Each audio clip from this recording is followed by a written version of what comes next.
और भगवान कहते हैं कि अपने मन को अविचलित भाव से मेरा स्मरण अगर कोई इस तरीके से करता है तो भगवान कहते हैं उसे निश्चित रूप से मेरे भगवत धाम की प्राप्ति होगी। तो यहाँ पर श्री कृष्ण स्वयं बता रहे हैं कि भाई कैसे प्राप्ति होगी, कैसे कोई मनुष्य उनको प्राप्त कर सकता है मृत्यु के समय। तो यहाँ पर श्री कृष्ण ने पहली बात कही कि यहाँ पर अगर कोई चाहता है मेरी प्राप्ति करना तो उसे क्या करना है। तो भगवान कहते हैं इसके लिए भगवान ने कहा योग अभ्यास होना चाहिए। भगवान कह रहे हैं कि अगर कोई योगी है, क्योंकि आप और हम देखते हैं कि कई लोग कर्म योग से, भक्ति योग से, ज्ञान योग से अलग अलग तरीके से होते हैं। तो भगवान ने कहा भाई मेरे बिना किसी योग से कोई मुझे नहीं पा सकता है। या तो उसे योग का अभ्यास होना जरूरी है, चाहे वो भक्ति योग का करे और चाहे वो इस तरीके का अभ्यास करे कि जिस तरीके से योग साधना लोग करते हैं। तो भगवान कह रहे भाई एक योग तो होना जरूरी है। या तो आप उस योग का अभ्यास करो जिसको भगवान कहते हैं षष्ठ चक्र योग। अगर आप उसका अभ्यास करते हो तो भगवान कहते हैं उस अभ्यास से क्या करना है आपको,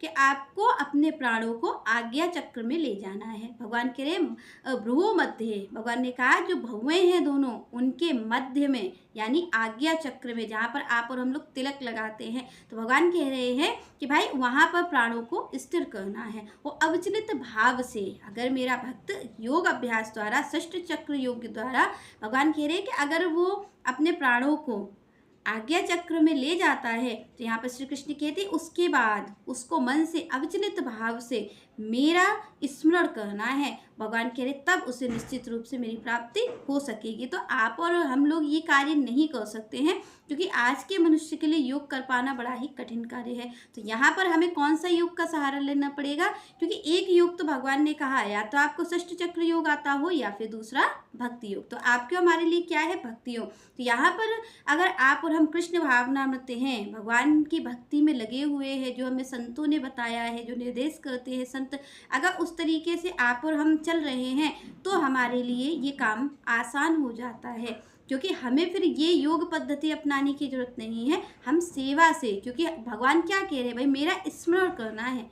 कैसा करना है, अविचलित भाव से। ऐसा नहीं हो कि आपका मन उस वक्त भी एकाग्र ना हो। भगवान ने कहा अविचलित मतलब एकाग्र मन से।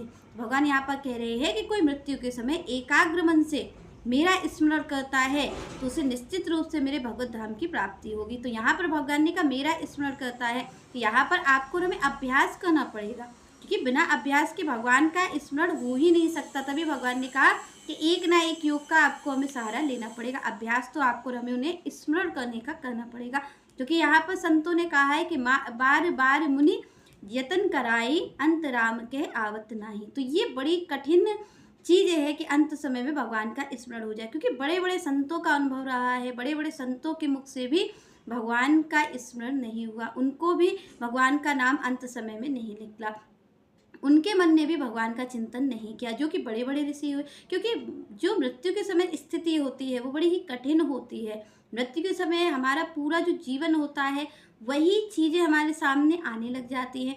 तो जो जीव होता है, जो मनुष्य होता है, वो भयभीत हो जाता है। तो भयभीत होने के कारण उसको ये लगता है कि मुझे जो सामने लोग दिख रहे हैं ये मेरी रक्षा कर लेंगे, तो वो उनकी ओर भागता है, बचने का प्रयास करता है कि ये जो मृत्यु है ये मुझे ना आए। तो इससे बचने का प्रयास करते हैं आप और हम लोग। और आप देखते हैं मृत्यु के समय क्या होता है कि कोई बोल भी नहीं पाता है, तो जो सारी क्षमता होती है शरीर की वो खत्म हो जाती है। मन जो होता है वो मन कैसा हो जाता है, वो विचलित हो ही जाता है। पर भगवान ने यहाँ कहा कि भाई विचलित होना नहीं चाहिए, एकाग्र मन से करना है। पर मृत्यु के समय मन एकाग्र होगा कैसे, जब आपको हमारा अभ्यास होगा श्री कृष्ण को याद करने का, उनको स्मरण करने का।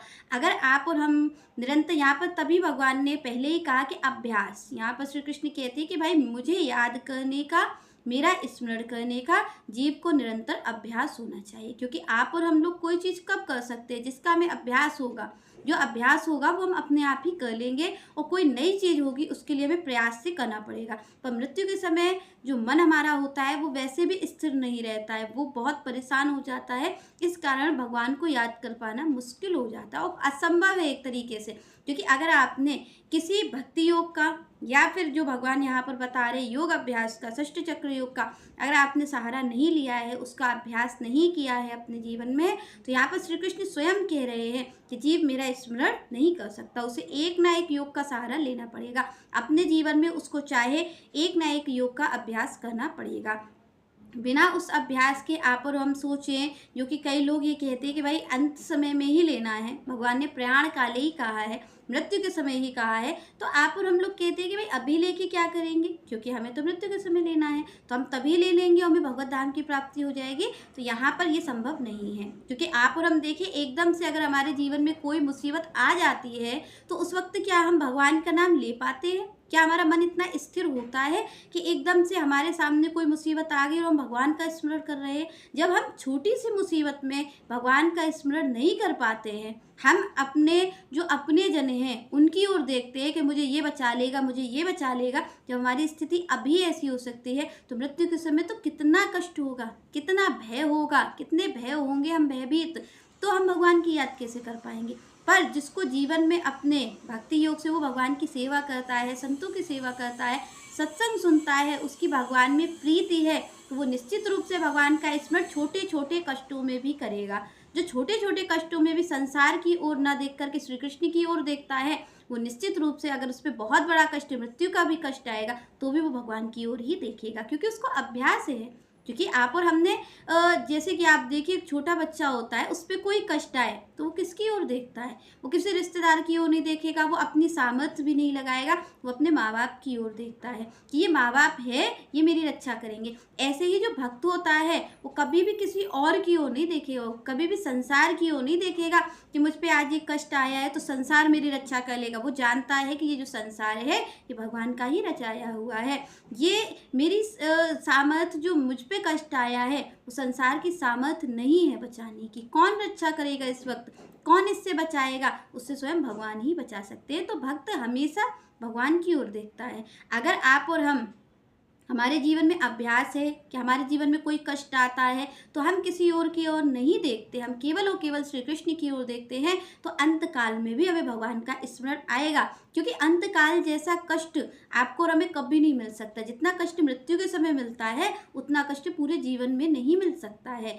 तब हमें, अगर हम छोटे छोटे कष्टों में भगवान की स्मृति करते हैं, तो हमें निश्चित से रूप है कि जब सबसे बड़ा कष्ट मृत्यु का आएगा तब भी हम भगवान का स्मरण कर सकते हैं। तो इसके लिए अभ्यास करना चाहिए। अगर आपने अपने जीवन में संसार की ओर ही देखा है, अपने रिश्तेदारों की ओर कि ये मेरी रक्षा कर लेंगे, ये मुझे बचा सकता है, मैं अपने प्रयास से अपने आप को बचा सकता हूँ, तो निश्चित रूप से अंत समय में भी आप अपना ही प्रयास लगाएंगे या फिर आप अपने जो अपने जन हैं उनकी ओर ही देखेंगे। पर अपने तो केवल और केवल श्री कृष्ण ही हैं, श्री कृष्ण की ही सामर्थ्य है जो कि आपको वो मृत्यु के भी भय से मुक्त कर सकते हैं। क्योंकि यहाँ किसी की भी सामर्थ्य नहीं है, क्योंकि सब उस आवागमन के अधीन हैं। एक श्री कृष्ण ही हैं जो इस जन्म मरण के चक्र से मुक्त हैं, वो हर चीज़ों से मुक्त हैं। तो जो मुक्त है वही इस भय को दूर कर सकता है। यहाँ पर भगवान ने कहा भाई अगर कोई इस प्रक्रिया से चलता है वो ही भगवत धाम को प्राप्त कर सकता है, वही श्री कृष्ण की प्राप्ति कर सकता है।